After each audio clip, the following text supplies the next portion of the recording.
So, good morning, good afternoon, good evening, wherever you are, and welcome to this second session on achieving and maintaining the global elimination of maternal and neonatal tetanus, strengthening technical capacity for the last mile. Today, we're going to discuss the high-risk district approach. You can listen to this session in French. To do so, please click on the globe icon and select the language in which you'd like to listen to this session. And now, let me say that in French for the francophone audience. Bonjour, vous pouvez écouter cette session en français. Pour ce faire, cliquez sur l'icône en forme de globe et sélectionnez la langue dans laquelle vous souhaitez écouter cette session. Donc, ce sera français. We'd be happy to know who's with us today, so you can already introduce yourselves in the chat box and tell us your name and where you're from. You can also use the chat box if you need any technical support. I'll do my best to help you. If you have any question during the presentation, please use the Q&A box. It's available at the bottom of your Zoom window. You can ask questions at any time. Our panelists will answer them in writing, and we'll also have those questions answered during the Q&A session moderated by Diana. Finally, this session is recorded. We'll share with you next week the links to the video as well as the slides by email. I hope you'll enjoy this session, and I'll give the floor to Diana. Diana, the floor is yours. Thank you. Great. Thank you very much, Alex. For those who don't know me, my name is Diana Chang Blanc. I work in WHO Geneva in the EPI unit. I'm the team lead for program strengthening, and I'm very honored to be moderating this session today. I already see some names I recognize in the chat, so I think this will be a really exciting and engaging session on maternal and neonatal tetanus. This is the second session. Some of you have maybe already joined the first one that we had on the 12th of September on diagnosing and prevention of maternal neonatal tetanus. And this is session 2 of a 3-part series. So I'm really pleased to say we have 2 key speakers today. Nasir Youssef, who many of you know if you are involved in MNTE elimination, who will cover the first section, also an EPI WHO staff person, and another individual that may be very familiar to you, Stephanie Schendal, also a technical officer in our EPI unit, who does many activities related to life course and boosters. So on that note, before I hand over to Nasir, I am very pleased to see everybody putting their names in the chat. That's really great for us to know who's joining and from where. Please, at any point, put your questions, if you have any, in the Q&A, and we can take them after each speaker delivers their slides.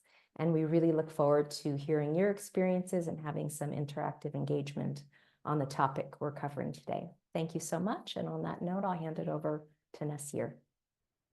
Thank you very much, Diana, and thanks to the panelists, and thanks to the colleagues who have managed to join this session. And, Nasir, I don't know what happened, but all of a sudden your camera disappeared. Oh, okay, I thought we were supposed to. It's okay. Let me just. I will disappear, but you can stay on. No, okay. Thank you very much. So, welcome to the second series of our MNTE webinar series. So I'll be making the presentation of the first part, which will focus on achieving elimination with a specific focus on the high-risk approach to achieving that goal. And then later we'll listen to our colleague, Stephanie, who will make presentation on the sustaining of elimination. Next slide, please. Thank you very much. So for those of you who are conversant with the MNTE initiative, it all started in 1989 when the World Health Assembly called for the elimination of neonatal tetanus by 1995 through a resolution. at that time in the 80s, the world was recording close to between 800,000 to almost 1 million neonatal deaths due to tetanus annually. The call by the World Health Assembly was further reaffirmed by the World Children's Summit in 1990, and then in 2000, that the effort was renewed with the three major agencies spearheading the initiative: WHO, UNICEF, and UNFPA. The maternal component was added in 2000, so it became the elimination of maternal and neonatal tetanus. Now, 59 countries that were identified to be high burden for neonatal, maternal and neonatal tetanus became the focus. It started with 57, and then with the independence in Timor-Leste and South Sudan, it became 59 countries. By the way, the elimination of neonatal tetanus is defined as having less than one neonatal tetanus case per 1,000 lives, but in all districts each year. So that's where we aim to get to. And it is known that once NTE has been eliminated, we can also extrapolate and say the maternal component has also been eliminated. Next slide, please. So this is our progress as of today, or let me say as of 31st of August this year. You can see where we started in 2000, almost all the countries, particularly in Africa and Southeast Asia and the East Mediterranean region. You can see all these countries, the 59 countries, all in red. And then you fast forward to today, you can see almost everywhere has become green, except for 10 countries, which are geographically located in 3 of the 6 WHO regions. So far, 83%, that is 49 of the 59 countries have been validated, leaving only these 10 countries. 4 in the African region, 5 in EMRO, and 1 in WIPO. Next slide. So what are the strategies for elimination, for attaining and sustaining elimination? There are 3 basic strategies: vaccination of pregnant women and women of reproductive age, ensuring access to clean delivery and cord care practice, and a robust neonatal tetanus surveillance system in place. Next slide. So when we look at, we start with the vaccination component. We expect that all pregnant women should attend antenatal clinics, and the opportunities should be used to vaccinate them, to the extent that in each district, we should have at least 80% of the pregnant women fully vaccinated against tetanus.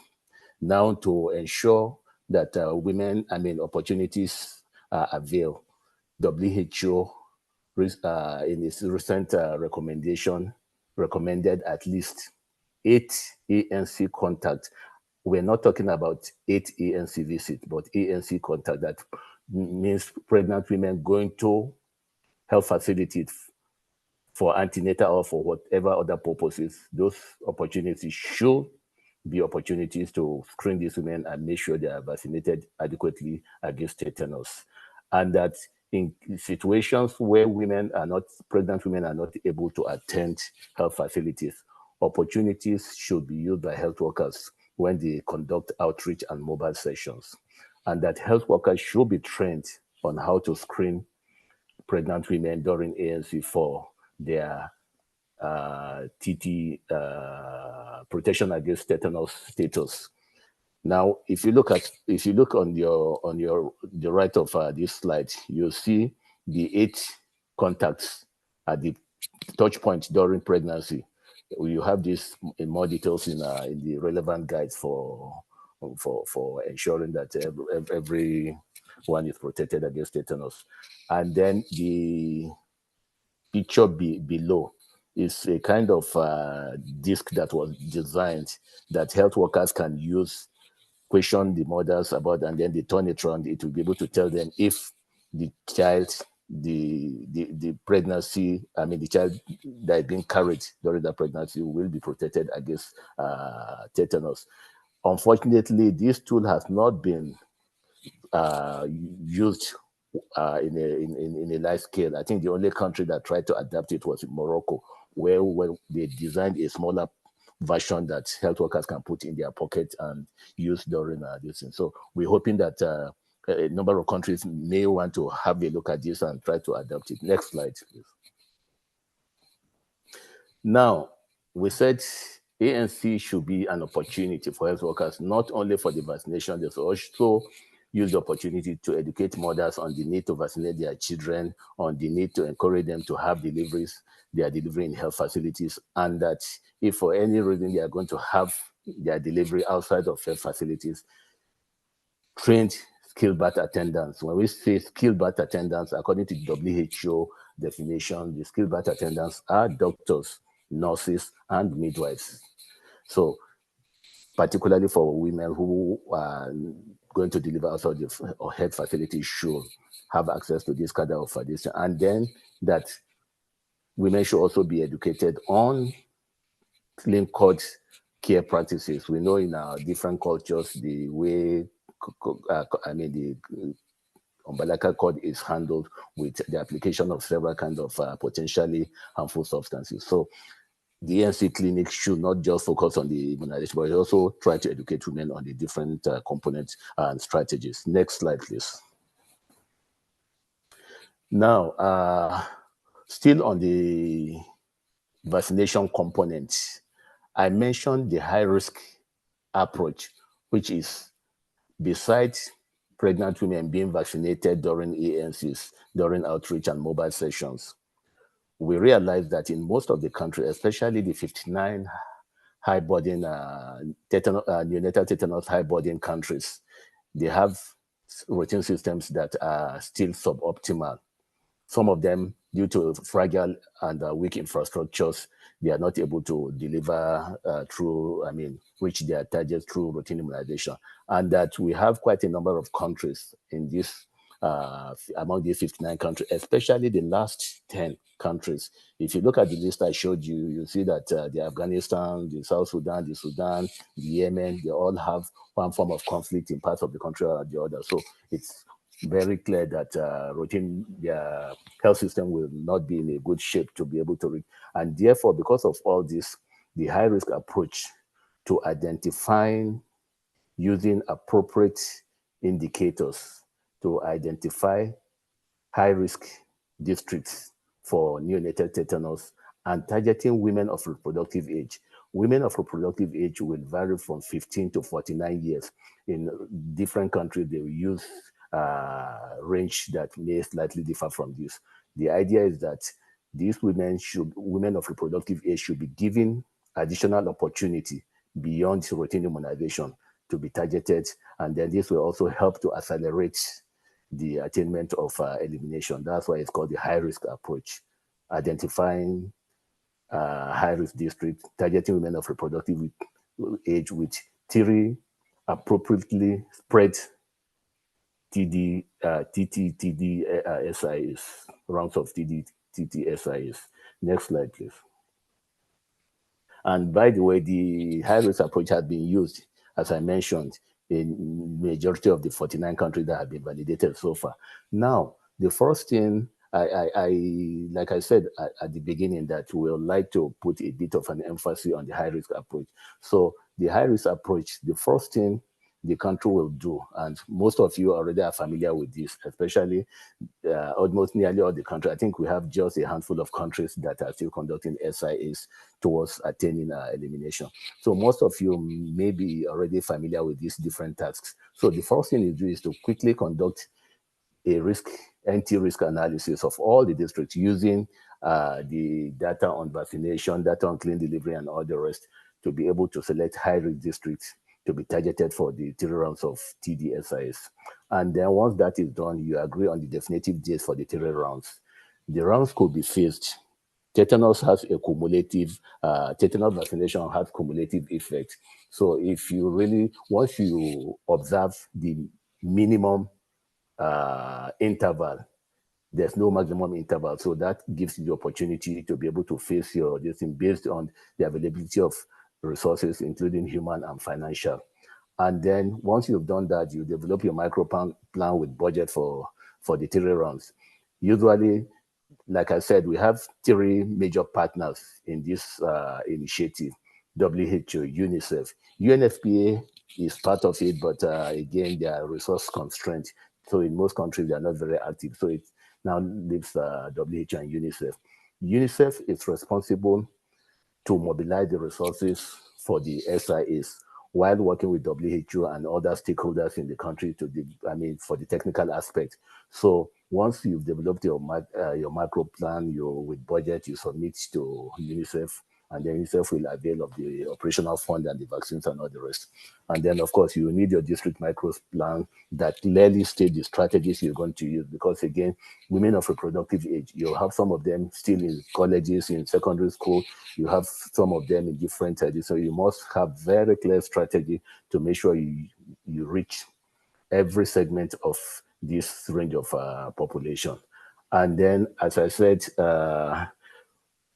once you start implementation, data collection is very important, because at the end of the day, you're going to use the results, the outcome of the rounds of TDSIs to be able to reach a decision that the country may, with the use of the TDSIs, the routine immunization during ANC, and of course the clean delivery, that the country may have been the country may have eliminated MNT.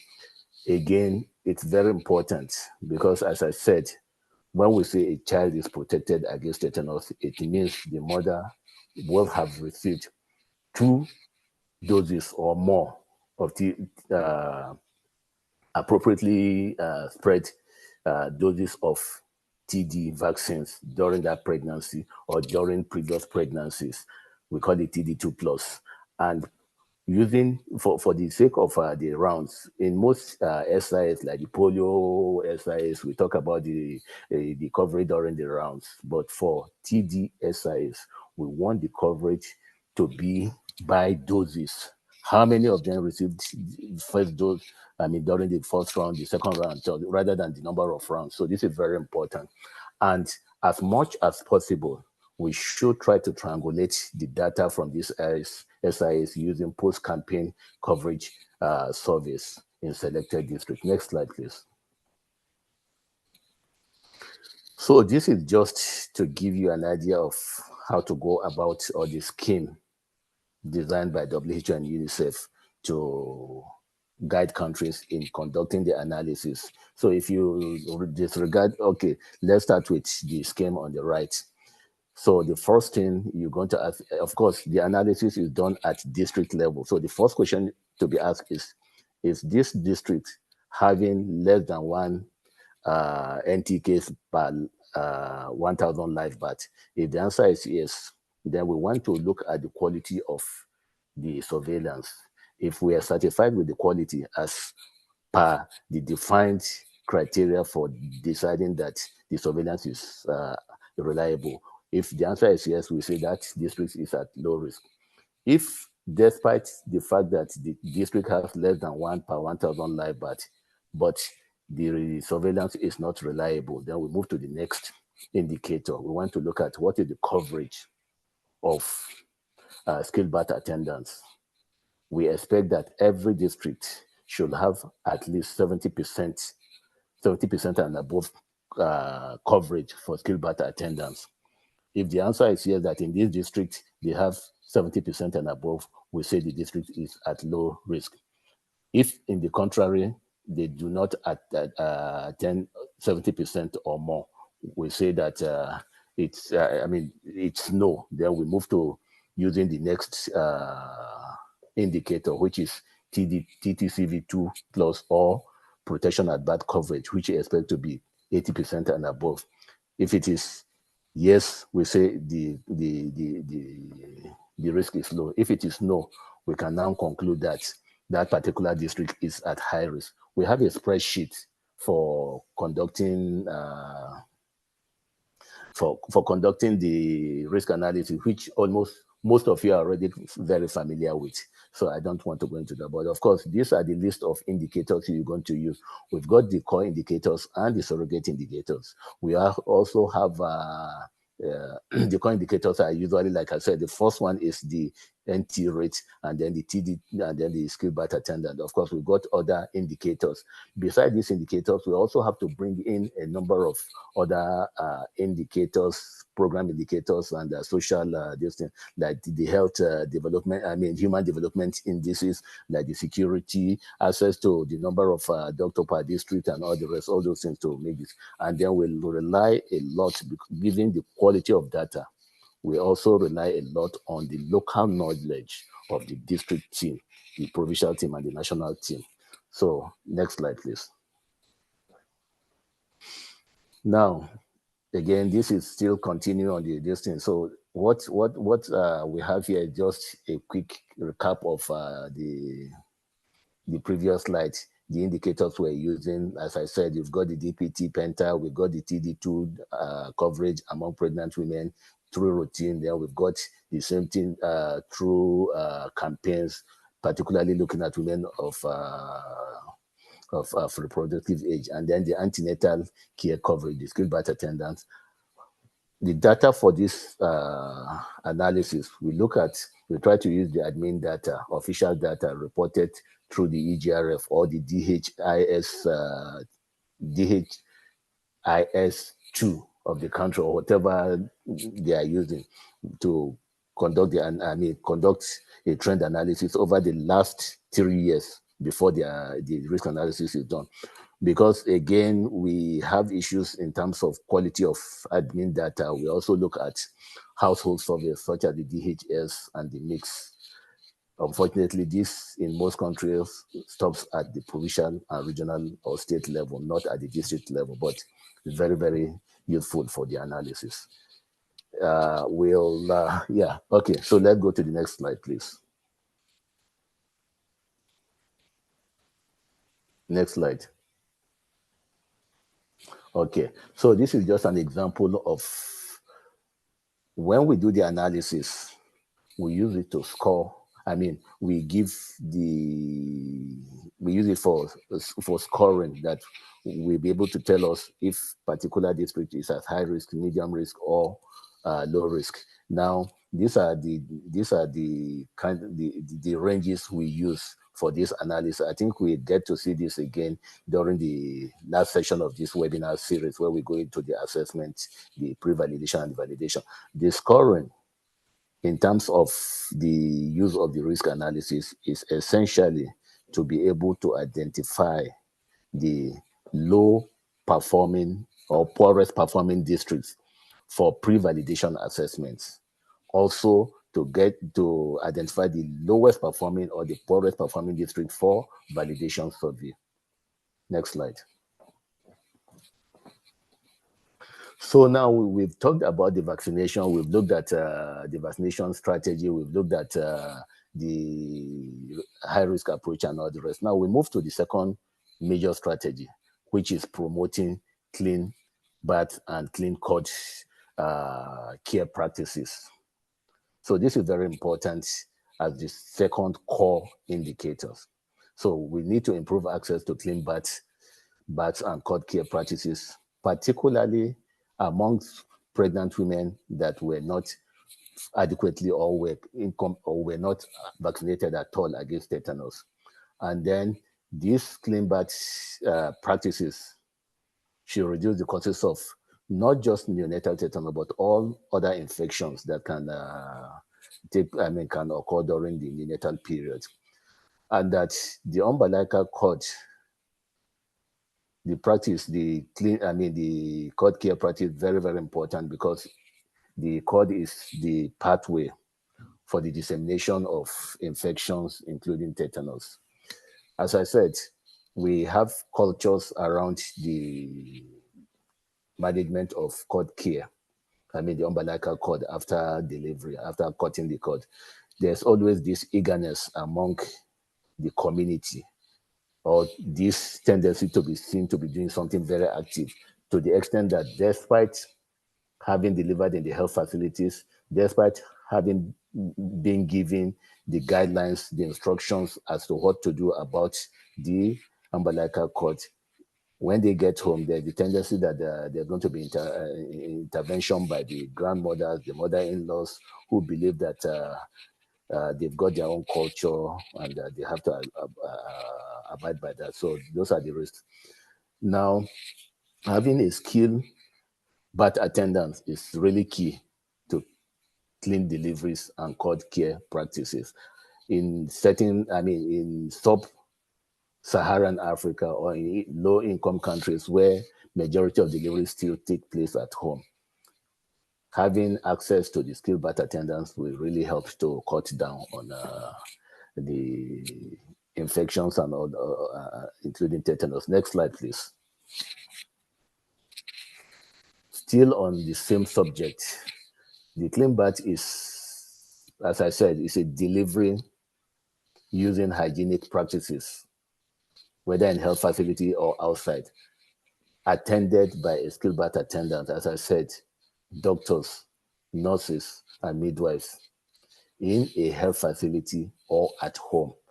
So if delivery is taking place in a health facility, we assume that it's going to be supervised by skilled birth attendants. But at home, we cannot make the same decision. And therefore, we must promote access to people who are trained, even if the deliveries are taking place outside of a health facility. Now, in summarizing the clean birth and cord care practices, most countries tend to summarize by using what we call the cleans. In some countries, we have the 3 cleans, 5 cleans, in some countries up to 6 cleans. However, all of this emphasize the need to ensure that we maintain hygienic practices, including clean hands, the surface where you're going to put the woman to deliver, and everything around the cord care, from the cutting of the cord, the instruments you're using, the thread you're going to use to tie it, and then how the stump is managed, whether it's going to be left, whether we're going to abide by the WHO recommendations, whether we're going to apply potentially harmful substances. But what is important is that we must emphasize the need to make all these practices very clean and hygienic. Next slide. Now, we now come into the details of the clean birth practices. As I said, we have the cleans, 3 cleans, the 5 cleans, the 6 cleans. I think in this we have 5, but I know in some countries, I just came out of a country recently where they have up to 6 or even 7 cleans. Now we start with the hands of the birth attendants. We want to be hygienic. The hands should be washed with clean water and soap before the delivery. And after the delivery, the practice should be repeated before cutting and handling the umbilical cord. The surface on which mothers deliver. We have situations where mothers deliver on the floor, even in health facilities. So please, whatever the situation, we make sure the surface on which they deliver is clean, even if just washing a plastic sheet and putting on the floor so that the mother is not directly in contact with the floor. That could be a channel through which you can have infection. Then the clean cord cut. To cut the umbilical cord, we must use a new razor blade. In some countries, we already have what you call the delivery kit, where you have all these instruments and everything. Whatever we're using must be clean. Razor blade, it must be new from a new packet and all the rest. Whatever sharp instrument we're using must be new or sterilized to avoid the transmission of pathogenic organisms.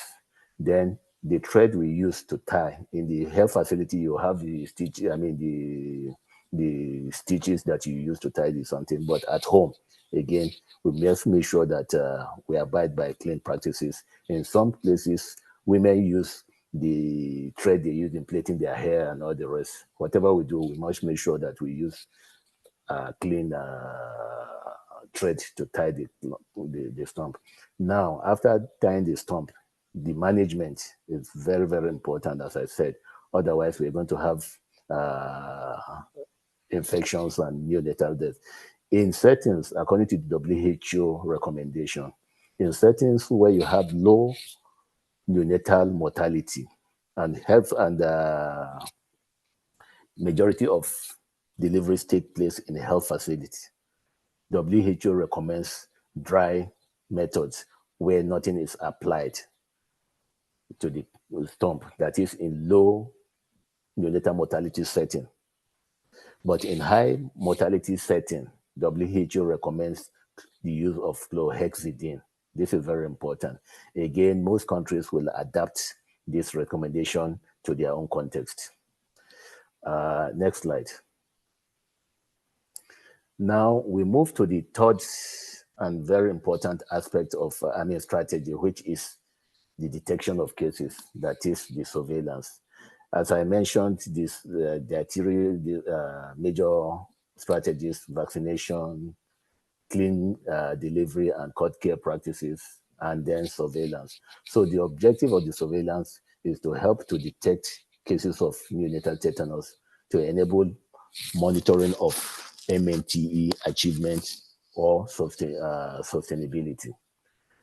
The surveillance needs to use high quality data, including other program indicators at national, but most particularly at subnational level. We're looking at the district now to be able to monitor the impact of interventions, your vaccination, your clean bath, and all the rest. The surveillance will help to identify areas or subpopulations at high risk that will guide effective response. This will require high quality data along with other program indicators, and it will enable the monitoring of the impact of intervention. Next slide, please. So now we're looking at the types of neonatal tetanus surveillance as recommended by WHO. First, we have the health facility base. This is where the health facilities will identify a surveillance focal person.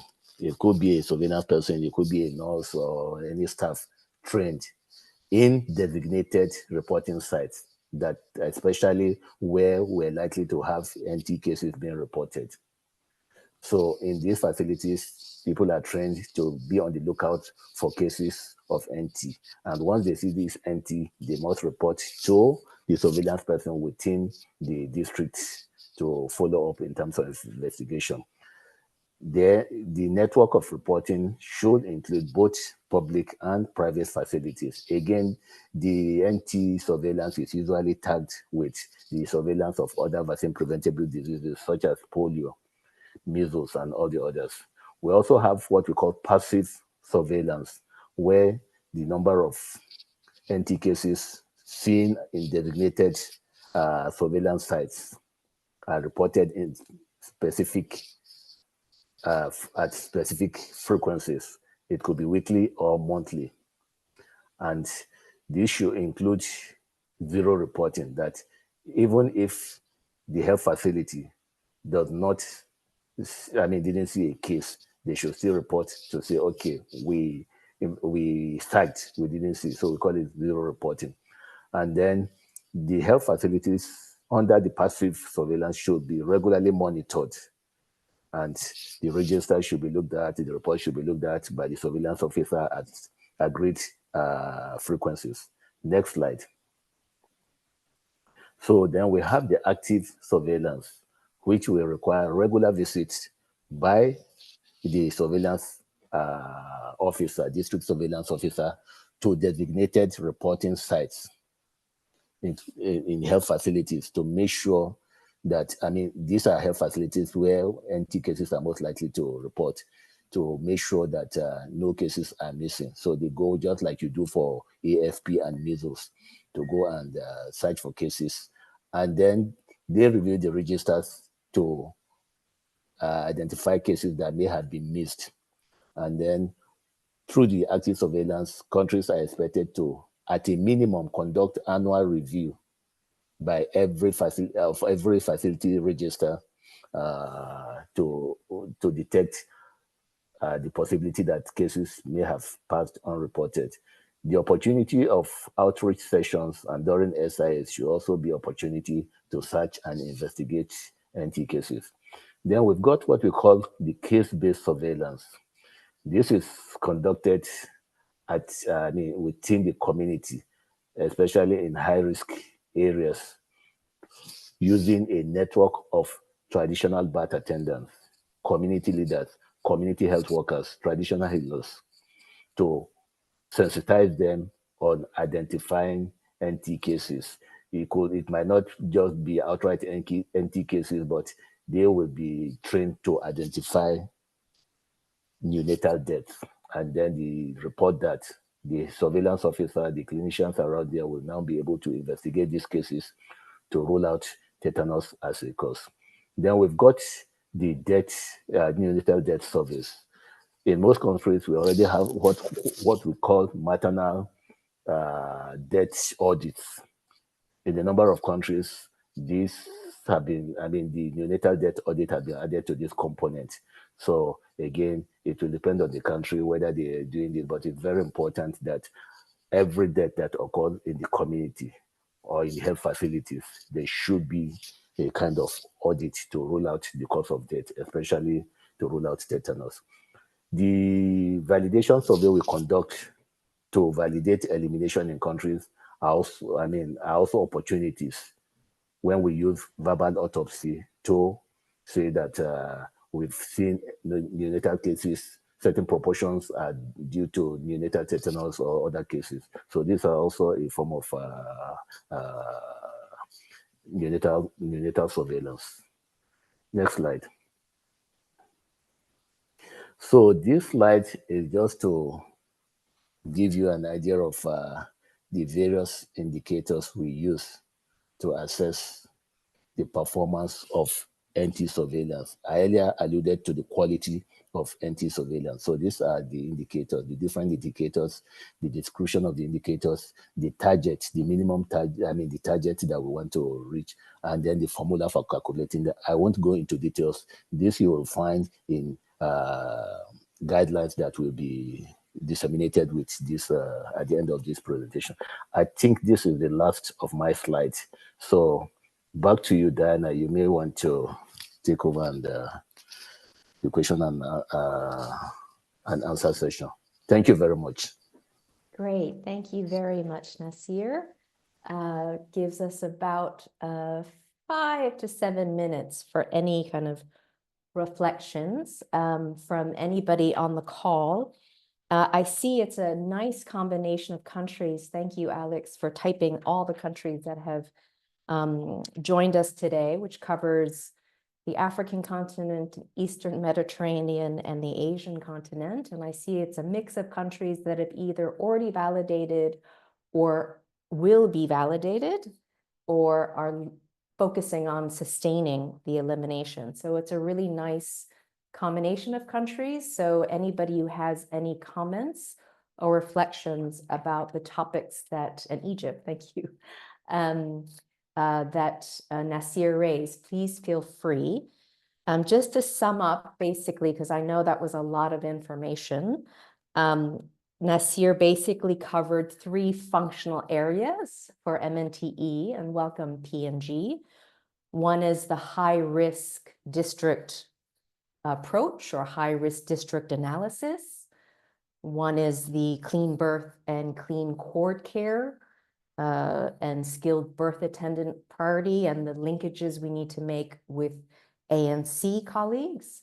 And the third is the strong NT surveillance, which is quite challenging, of course, but Nasir gave examples of either active surveillance or community-based surveillance that can help indicate what might be happening with NT cases. And just to elucidate, because he did run through it, but it was quite complex, that the goal is, of course, to get to less than 1 NT case per 1,000 births in every district. Using that high-risk district approach, you can have 3 objectives, either to define your high-risk districts where you want to run your SIAs, to use that high-risk district approach for your pre-validation phase after you've gone through the SIAs, and to use it again for the validation exercise in terms of where you will validate. And then, of course, ongoingly, after you do validate elimination, how you sustain that and continue to investigate where your high-risk districts are. So while people may be thinking of questions, I did want to open the floor to Jetine, who asked a question for those who may not be able to see the chat, whether the SIAs would be irrespective of the mother's previous tetanus diphtheria vaccination status, or would it be administered only to mothers who have had no vaccination? Francois, who is our subject matter expert on tetanus and elimination, has responded that in terms of running the SIA, yes, it is irrespective of any previous TD doses. But of course, during the SIA, you can screen the woman to make sure how many doses she has received, to see during each of those 3 rounds whether you are sure she's received at least 2 tetanus doses. So can I just ask Jetine if that adequately responds to your question, or would you like a further clarification? That's clear. Great. Great. May I ask if anybody else has any questions about the high-risk district approach? Anybody who's actually done it, who wants to speak to how challenging it might be to get some of the core indicators or surrogate indicators, or any questions you might have that need further clarification?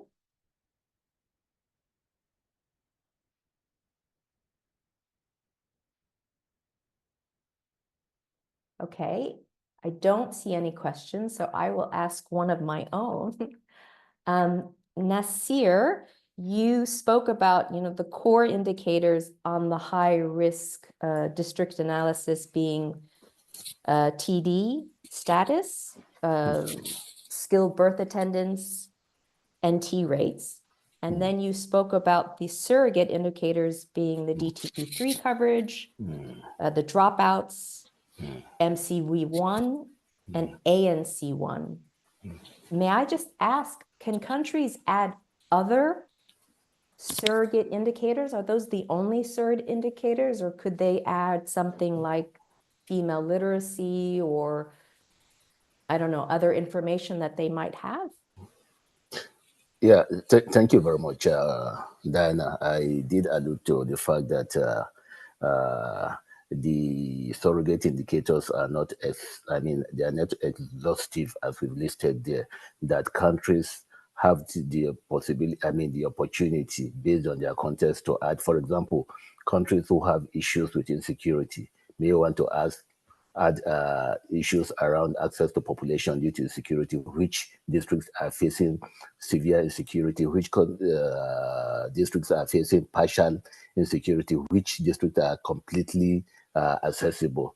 Countries may want to bring in human development indices, including, for example, what is the distance per capita distance in each of the districts, what is the literacy level, what is the access to health worker rate in a particular district. So some countries have even gone ahead to use World Bank economic indicators and all the rest. So countries are really free to expand the surrogate indicators as they deem fit, taking into consideration their individual context.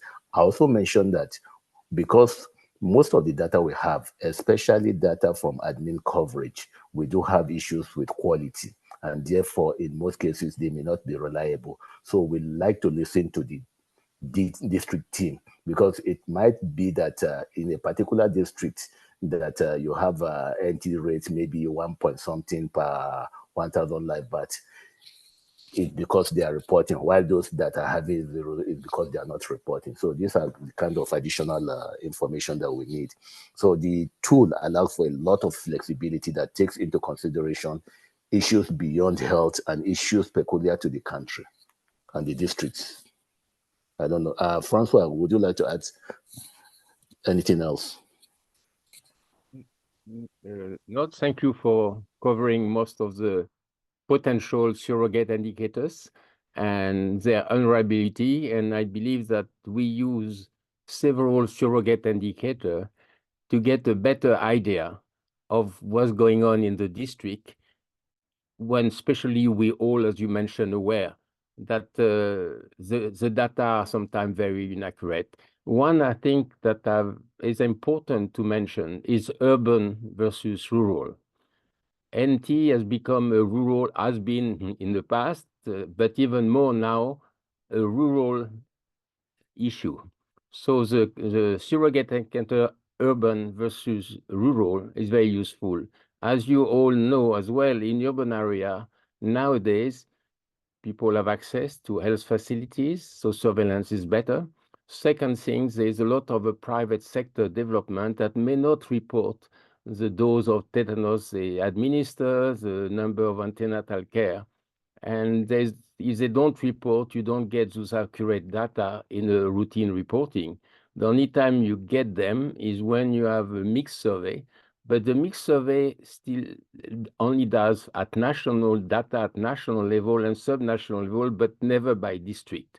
But it's still an indication on how reliable are your data in the country when you compare the national routine reporting versus the survey report on coverage. So that still remains very useful data to add to your list of indicators to give you an idea of what's going on in terms of the quality of the reporting.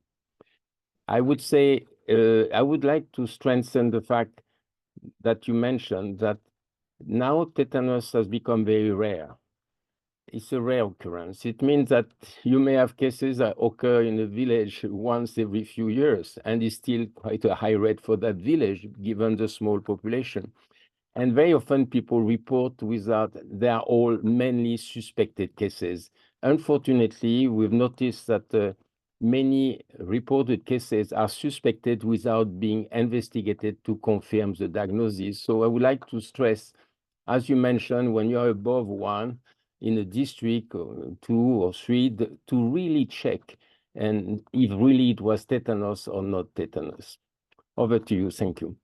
That's very helpful, Francois. And so listening to both of you, it sounds like the surrogate indicators are quite contextual. There might be some routine surrogate indicators, but it really depends on the context of the country to design that to get a sense of what's happening in the district. So I'd imagine sometimes it can be a bit subjective, right? So I guess my question to both of you is, in that situation where the data is not quite clear, maybe there are issues with management in that district, data issues, would you recommend countries veer more on the side of being conservative and labeling that a higher risk district, or not?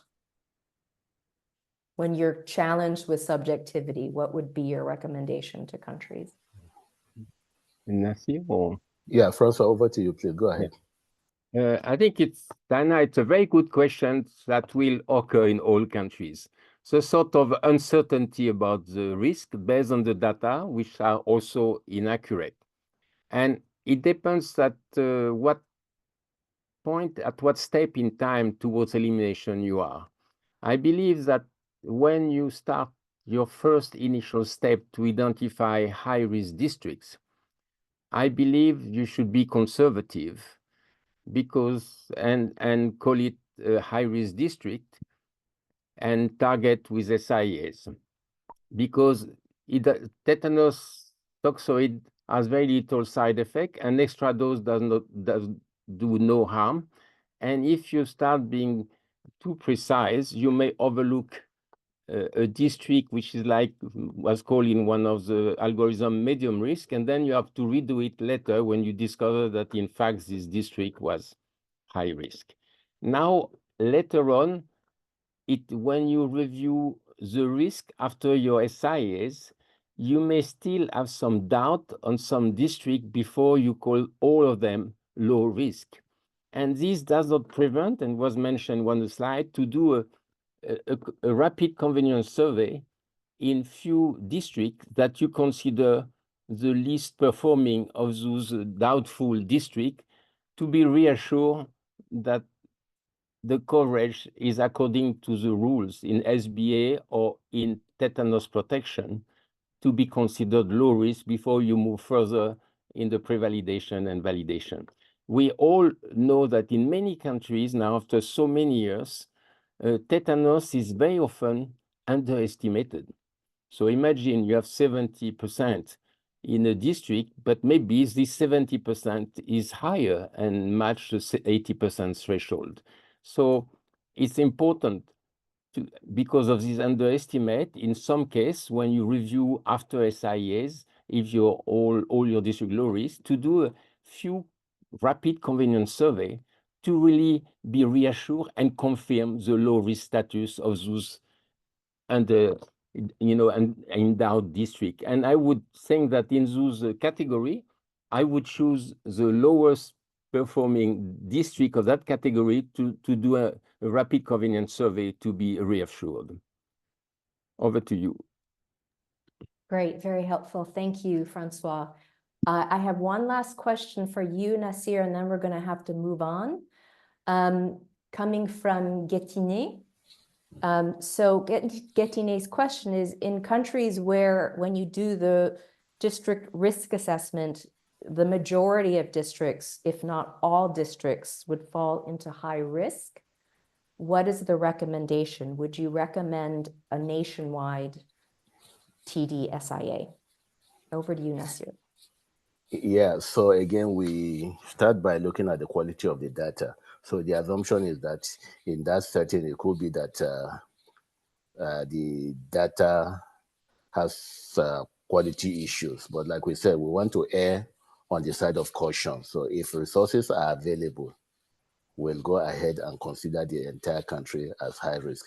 We've had situations like that where we try to run the risk analysis in a country like Somalia. It turned out that we couldn't pick any district to say, oh, this district is low risk. So at the end of the day, we plan to, target all the districts in the country. Again, this will be subject to availability of resources. But I'm not saying that resources should make us decide that high-risk districts will not. But we put, again, this is a campaign that can be phased out. Can be conducted in a phased manner, so long as we respect the minimum interval between the different rounds. To the extent that we have countries, because of availability of financial resources, human resources, time resources, they've had to conduct the 3 rounds over a period of 2 or even 3 years, including the countries that have been validated. So we do take that into consideration. We've had situations where the entire country was targeted. Thank you. Francois, you want to say something? Yes, okay, thank you. I would say, if you have to prioritize, I think urban area, which today in many countries in the developed world, the urban population is growing at an incredible speed. And the urban area, for all the recent experience, are lower risk. Some group may come in one area of an urban area. Remember in Angola, when some people move from insecurity to the surrounding urban area, but all the cases were ending up in an hospital. So in practical terms, I think if you have limited resources, if you need to phase the TTSIA, start by rural area, start by the highest risk area to make sure you have the maximum impact. And then review, it will give you time to review the urban area and see what you do in the urban area in practice to be sure they are low risk, or if one or two may be in fact overlooked and they were high risk. So start by where it matters most, where it clusters more the case, even if those areas in rural areas are silent, if the indicators are very low, they are the #1 problem. Thank you, over to you. Great, very clear, very sensible advice. Thank you both, Francois and Nasir. I'm going to ask, because we have a range of countries on this call, which is great, for those countries that have run TTSIAs, if you have integrated products, antigens, or other health interventions with those TTSIAs, it would be wonderful if you could type that into the chat so we have an idea of the different approaches countries have used with the TTSIAs. And with that note, so please go ahead and type that as we go along. And if you have any other questions that you wanted to ask and didn't have time, please go ahead and we'll continue to monitor the chat. And on that note, I'll hand it over to Stephanie. Thank you. Thanks, Diana, and to Nasir and Francois for that interesting first presentation. Hi, everybody. I'm going to continue now discussing the beginning of the discussion on sustaining MNTE elimination. So this is kind of the first part of this subtopic. I believe this is going to be covered off as well in the next session in a couple of weeks' time on the validation and additional strategies for sustaining the elimination of MNT. But the first thing I want to do is draw everyone's attention to this resource document. It was referred to by Nasir in the first part of this presentation, possibly in last week's session as well, but I hope everyone's familiar with it. This is our guidance document that really pulls together all the recommendations and strategies required to both sustain MNT elimination and also to broaden protection against tetanus for all people.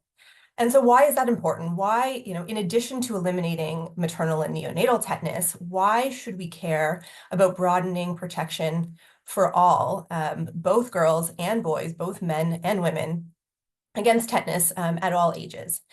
And this is because everyone is at risk of tetanus. Tetanus spores are found everywhere. And so while it is clearly a very big problem for maternal and neonatal, it is also a problem for anyone who has an open wound that comes in contact with a tetanus spore that isn't protected. And so we have to think about this more broadly beyond just the maternal and neonatal space. We know that there are equity gaps. We know that there are immunity gaps among males in particular and older children because protection with the primary series does wane over time. The duration of protection that you get from the primary series of tetanus vaccination does not last that long without boosters throughout the life course. And so I'll talk a little bit about that in the next slide.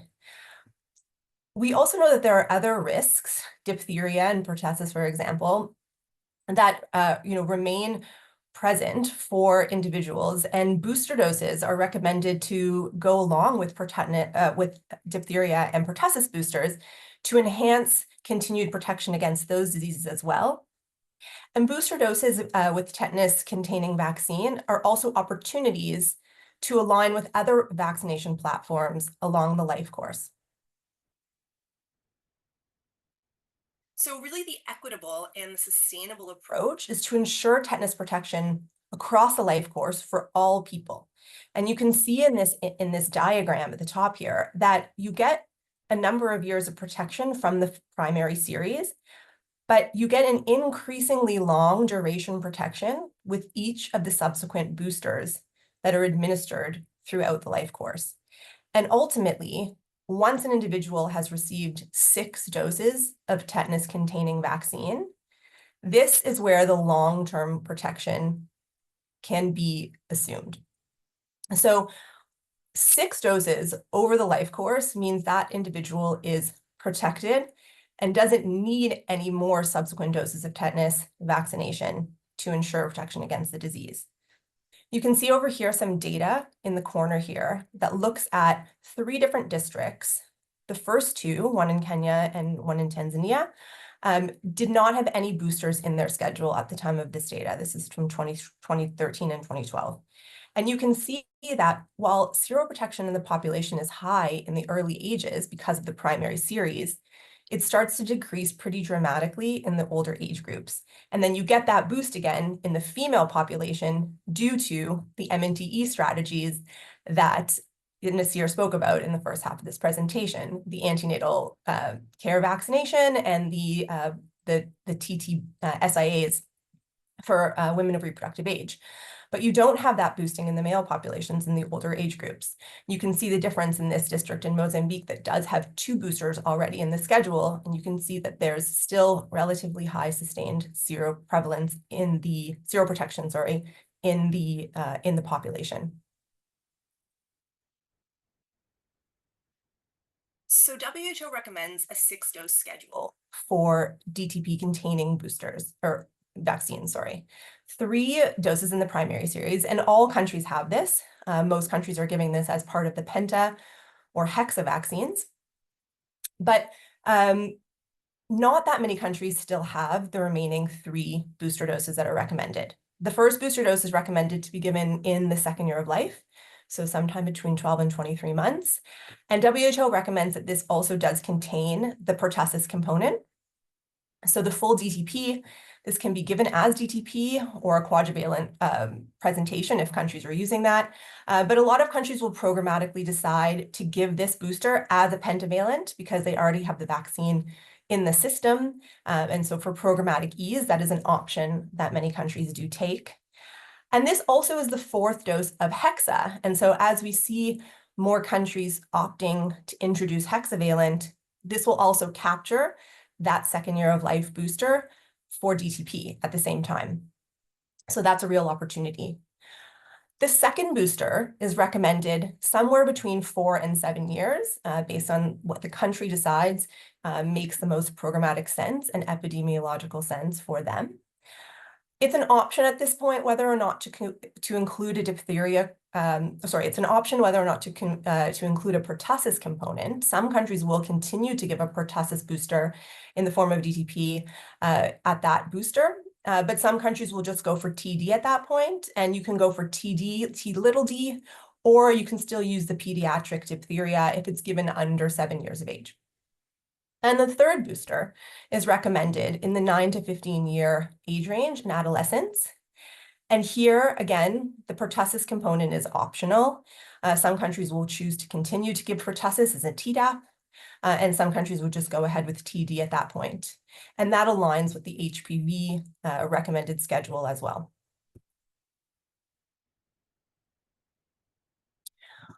So there are a lot of opportunities that these booster doses present when thinking about, the timing of introduction and what other interventions they align with along the schedule across the life course. They provide opportunities to either introduce new touch points with the immunization program where they don't already exist. For example, in the second booster range, we know that a lot of countries don't have currently any contact with the immunization system recommended right now in that age range. And so this is an opportunity to introduce a new touch point or to strengthen or reinforce existing platforms. So for example, in the 2nd year of life, virtually all countries have a 2nd year of life platform at this point, at a minimum with the 2nd dose of measles vaccine. I know there are still a few yet to introduce it, but we're almost there. Almost all countries do have something now in that 2nd year of life, although we know that coverage with the 2nd year of life vaccines does still remain suboptimal in a lot of places. So this is really an opportunity to strengthen that platform by offering another vaccine, another reason to get children in contact with the immunization program, to strengthen the coverage with existing antigens that are offered at that point, as well as other non-vaccine interventions that could be provided to the child at a 2nd year of life contact. For example, well child visits, vitamin A supplementation, or deworming, whatever the case may be. And also, of course, to use it as an opportunity to review and catch up on any vaccines that are missed from the 1st year antigens that child has yet to receive. The second booster, as I mentioned, is often not a contact point right now in countries, but it is a real opportunity to look at either introducing a new school-based vaccination program or linking with the daycare or education systems to provide a touch point for, again, looking at previous vaccination history and ensuring that children are caught up with things like measles, polio, and other important childhood vaccinations before they enter the school system. The third booster, given that it's directly in line with the recommended age range for HPV vaccination, provides a real low-hanging fruit for integration, because many countries are already reaching adolescent girls, and in some cases also adolescent boys with HPV vaccine. And it's the very same children or adolescents that you're looking to target with TD. So this is really an opportunity for potential integration with not only the HPV vaccine, but also other adolescent health interventions and education that can be provided at that age point. And it also can help mitigate potentially any false rumors that might circulate around sterilization or contraception, or these things that are swirling around, sometimes around the HPV vaccine or around the TB vaccine in women. By offering this to both sexes can help mitigate some of those false rumors. And it's also an opportunity to ensure that boys are covered and their protection is boosted before they enter into a stage of life where they might be at an even higher rate of exposure to tetanus through workplace injuries or any surgical procedures. Nasir mentioned the 8 ANC contacts that are recommended by WHO. And so the idea is that the ANC screening and vaccination wouldn't cease completely once a 6-dose schedule is introduced. Of course, really the emphasis on ensuring maternal protection is still there. But what we can do is think about a time in the future when 6-dose coverage with the childhood series is high enough that women actually don't need additional vaccinations, or at least not as many additional vaccinations once they reach pregnancy. And so it's about moving from an emphasis on vaccinating in antenatal contacts to screening and checking and providing any additional vaccines needed during those antenatal contacts. So in that Protecting All Against Tetanus resource document that I mentioned, and that will be shared after this with all the other resources, and we can provide a link to that as well, there's a really helpful table there in how health workers would be able to, review the existing number of vaccinations that a pregnant woman had received in her youth or adolescence, and then understand how many additional top-up vaccines would still be needed during pregnancy. And of course, this really requires on good record keeping and documentation. And so it all kind of goes back down to the same thing that we emphasize over and over again when we're talking about childhood vaccination and routine vaccination, the importance of home-based records, the importance of accurate and valid record keeping in a country. It's a huge requirement for this kind of strategy to work, because of course, even if 6 doses are in the schedule and there's no good record keeping around how many doses an individual has received, it's going to be very hard to comfortably understand how many more additional doses are needed once they get into this point of their antenatal care journey. So this is yet another opportunity to re-emphasize the importance and the value of home-based records and good individual record keeping of vaccination history in the country system. So just to give you guys a little bit of an overview of what the distribution of booster doses looks like globally right now. I know this map is really colorful. There's a lot of different subcategories in here, but the takeaway is that the green countries are where we have all 3 boosters already in schedule, so a 6-dose schedule in routine immunization. And the red is the opposite end of the spectrum, where there are no boosters. So we're only looking at the 3-dose primary series. And you can see that a lot of the countries that do not have any boosters yet in their schedule are concentrated in the African region. It's really lagging behind on this particular strategy. There are some other countries and other subregions as well, but it's really concentrated there. And actually, I'll just skip this one. I'll go to here. And among Gavi and the middle-income countries, you can see that all of the 43 countries that don't have boosters yet in their schedule are amongst these Gavi and middle-income countries. And there are, of course, some Gavi and middle-income countries that do have some combination of 1 or 2 boosters in their schedule right now. But this is where the need still really needs to be addressed. This is JRF data from 2023 JRF. And so the good news is that there is now Gavi support available for DTP-containing boosters. This is new. This is now available. Countries can apply for any combination of the boosters. So they can apply for just one of the boosters. They can apply for 2 or all 3 at the same time if they wanted to. And there's a vaccine introduction grant available for each booster that's added. So even if a country applies for 2 at a time, if they want to introduce the second year of life booster and TD with HPV vaccination, for example, they are eligible to get a vaccine introduction grant for each of those boosters. However, co-financing, and this is important, co-financing is only provided for the second year of life booster because this comes in the format of either DTP or Hexa or Penta. Because the other boosters are below the co-financing threshold, TD costs less than the 20 cents co-financing threshold. Gavi will not provide support for that TD booster, but they will provide a VIG for that introduction.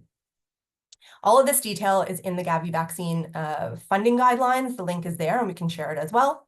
And as I said, this is open now for any submissions for the upcoming IRC rounds. So these are when the next opportunities are to actually apply for this kind of funding. The deadline for submission of the next one is in January, April, September. If you're interested and you want to know more about this, then please do reach out.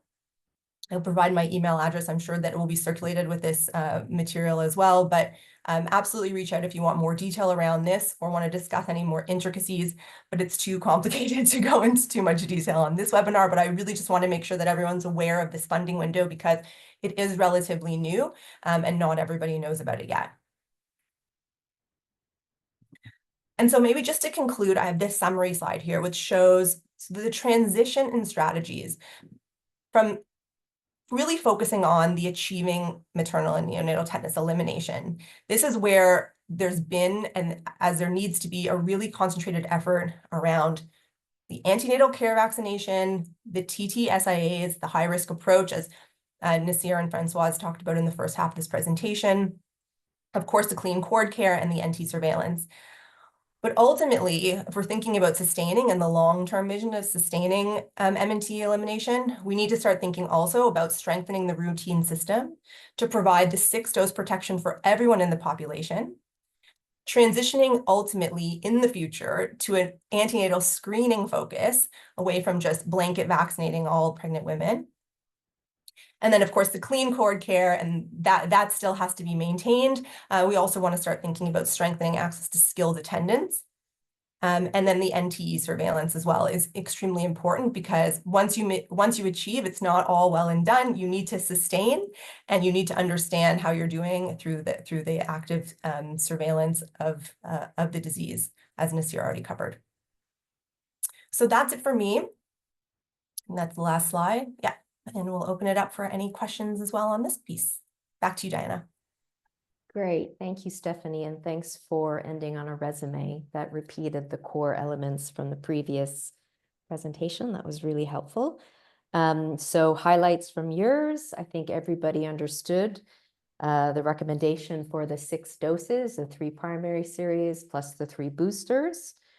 And the fact that we want to get to a point where we're screening for tetanus vaccination at ANC, not just giving vaccination, but screening it. But of course, that relies on really good systems for home-based records of vaccination history. So there's real encouragement for good record keeping on the tetanus vaccination. And thank you so much for elucidating the Gavi window support, which is really an important opportunity for many countries, maybe a bit complicated, as you described in terms of the co-financing, but an excellent opportunity. So I do see in the chat a few reflections. Mohammed has spoken about the fact that there's advocacy for a 5-dose series, but usually ANC is the only time when the woman gets the chance to be vaccinated by TD. And I think that's a clear statement, but Mohammed, I just wanted to ask, did you want to speak forth about that a little bit, about Pakistan's experience with that? And I actually don't know how to unsilence the mics. Alex, is that something you can do? Or is that me who has to do that? I can help you. Can you give me the name again, please? Mohammed Naman Khan. Mohammed. Give me a second. Naman Khan. I don't see him. Oh, yes. No, wait, give me a second. Yeah. Oh, yes, I can see. Okay, I can see Mohammed. Give me a second. Okay, while Okay. you're... Yeah, Mohammed, you can speak.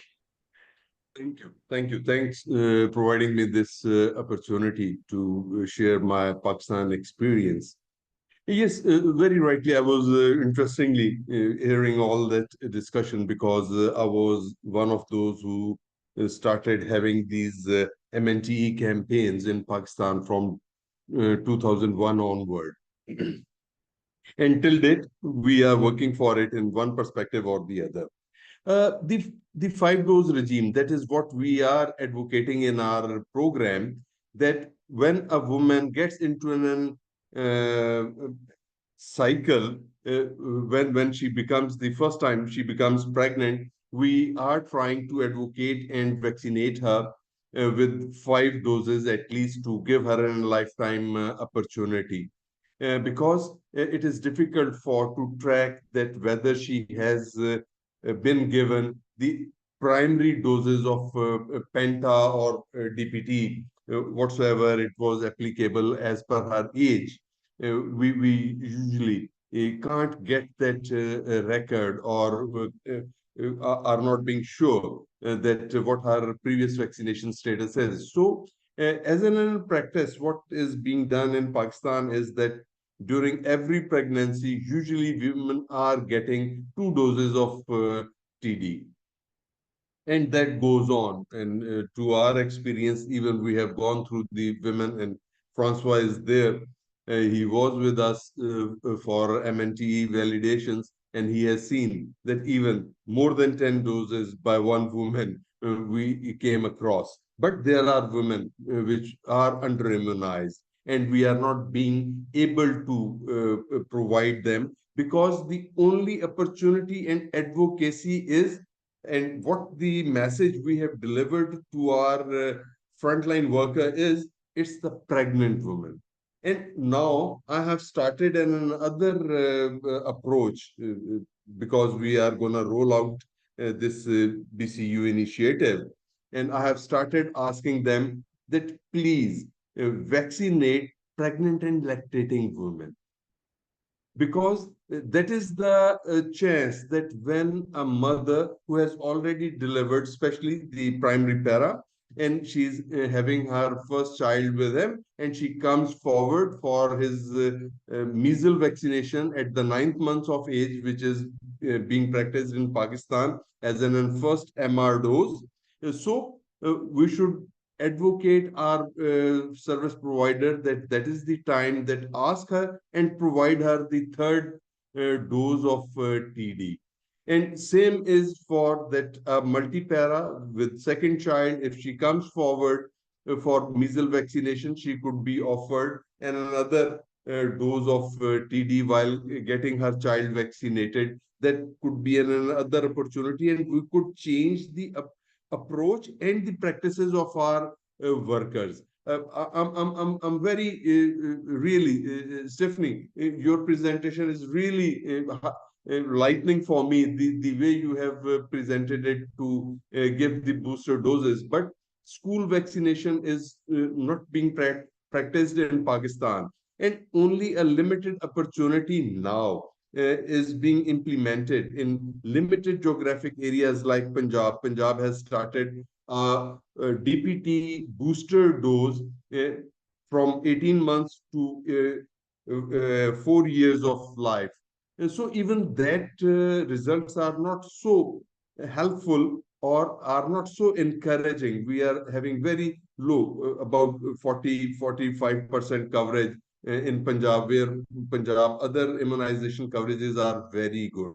I think that we will be learning it from you and we will try to put that forward. I'm just trying to express myself that how we feel and how we are trying to encourage our vaccine providers or the frontline workers, that how they could improve their TD vaccination in pregnant women at least. Though Pakistan is having their time and again, we are going for this risk analysis exercises and we are providing SIAs and we are trying to approach those women who are at high risk with the 3 additional doses of TD, but still it is costly, it is very time limited, and every year new cohort is there which has to be vaccinated. So all from my side, thank you for providing me this opportunity and listening to me. Thank you. Mohammed, that was an excellent intervention and very illuminating. And I think you were basically, speaking about using every single opportunity to reinforce both the woman's completion of the TT series and as well encouraging her to make sure her child is also immunized. While I have you, because you said you've been running rounds since 2001, what are some of the other interventions you've integrated during these TT rounds, these multiple TT SIA rounds that your country has been doing? Actually, basically, wherever we were having those SIAs, because there was a lot of logistic burden and, the ethnic configuration that a female service provider has to be there to provide. And we can't mobilize female workers so frequently from their own catchment areas. So we were having many challenges. But the one thing what we did, that wherever we are having any such intervention, even now in BCU, we will be trying to advocate for TD vaccination. In SIAs, we have tried to attach our routine vaccinators to provide the routine immunization services wherever the defaulter children are being identified. But still, as you know, that Pakistan is the 8th highest country being considered having the zero dose burden, and our under immunized burden is more than that, double to that what we are having for our zero dose. So we are struggling with it. We are having our hands tied due to the scarcity of availability of the vaccine and other resources to move on our teams. It is the economic pressure, it is the limitations that we were having. Very few, you could say, targeted doses for under 1 year children. And that's why that we are having all those problems. But we are trying our best to carve out that what we could achieve within our available resources, or if there is any other additional opportunities available for us. Thank you. Thank you very much, Mohammed. I see we've got about 6 minutes left. That Stephanie has put in a request here. If there's an invitation to any country that has already introduced the first or second booster that might want to share an experience, or any country that might want to speak about what they might need, should you be interested in introducing boosters? I'll just open the floor and just see if anybody wants to raise their hand or speak forth.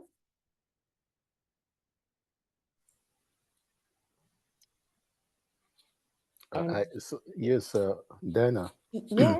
I see that we have the Zimbabwean team among the participants. So Zimbabwe is one of the countries in Africa that's introduced, I think, all the 3 booster doses. So I don't know if, I don't want to put them on the spot, but it would be nice for them to share their experience with us. Yes, so the Zimbabwean team, don't want to put you on the spot, but should you want to share anything, even just in writing, if you're more comfortable, that would be great. But we're happy to unmic you if you'd like. But while you're thinking about whether you'd like to speak forth, can I just invite Stephanie, maybe just to let the team know, the participants know, what sort of support WHO could offer for countries that might be interested in exploring adding boosters, first, second, or third? Absolutely. And as Diana asked, if there are any discussions ongoing already in any countries here, then we'd be really interested to know about it and whether there is additional support needed. But in the past, we've been involved in helping organize either a direct dialogue with the NITAGs in the countries. Obviously, we know that NITAGs are a critical part of any vaccine introduction, making that recommendation to the ministry and also assessing, when the best timing of these booster doses would be in countries, what the best vaccine to use for these booster doses. And so NITAGs are a critical part of this. And we have done direct advocacy with individual NITAGs in the past, and not only on boosters, but all vaccine introductions.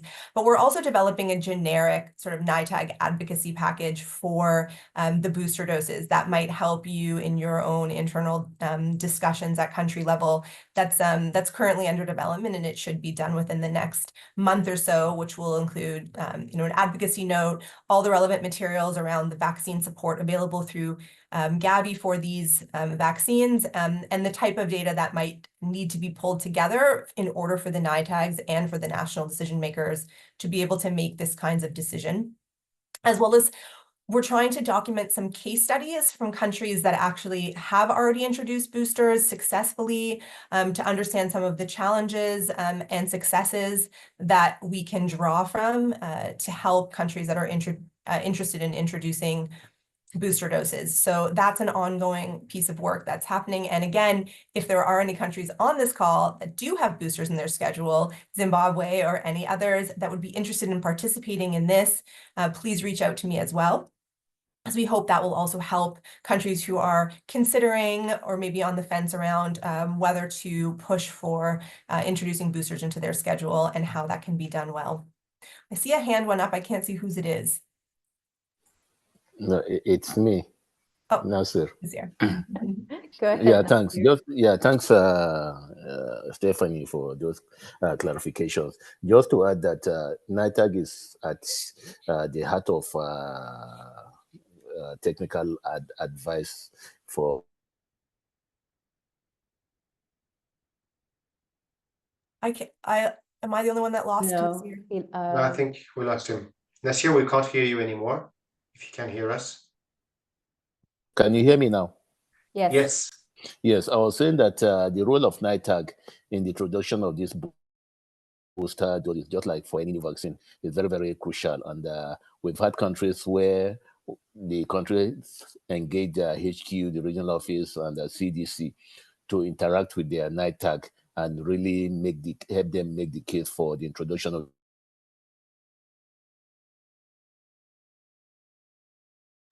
Hello, We lost you. We lost you again. Can you hear me? Yeah, your connection Yes. seems to be It goes unstable. in and out.